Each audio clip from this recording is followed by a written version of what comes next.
ఈ ఇన్సిడెంట్ గురించి ప్రతి ఒక్కరికి తెలిసే ఉంటుంది. అందులో 19 ఇయర్స్ ఉన్న ఒక అబ్బాయి జస్ట్ ఐఫోన్ కొనిపించలేదు అని సూసైడ్ చేసుకుంటాడు. తనని కాపాడడానికి వెళ్ళిన తమ అమ్మా నాన్న కూడా ప్రాణాలు కోల్పోతారు. ఈ ఇన్సిడెంట్ గురించి నేను ఏం చెప్పాలని అనుకుంటున్నానంటే, మీకు ఏదైనా వస్తువు కావాలని అనుకుంటే మీ పేరెంట్స్ ని ఫోర్స్ చేయబాకండి. వాళ్ళు మా కోసం ఏమీ చేయలేదు అనే మాటని అసలు యూజ్ చేయబాకండి. ఎందుకంటే ప్రతి అమ్మా నాన్న తమ కంటే తమ పిల్లల కోసమే ఏదైనా చేయడానికి ప్రయత్నిస్తారు.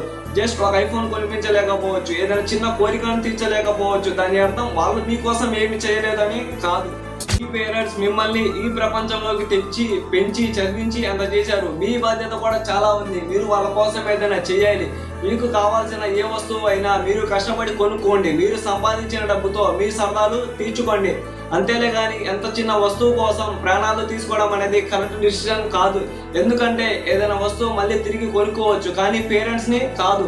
అందుకే వీలైతే వాళ్ళకి రెస్పెక్ట్ ఇవ్వండి, వీలైతే వాళ్ళ కష్టాన్ని అర్థం చేసుకోండి. అంతేలే కానీ ఏదైనా వస్తువు కోసం పేరెంట్స్ని ఫోర్స్ చేయబాకండి.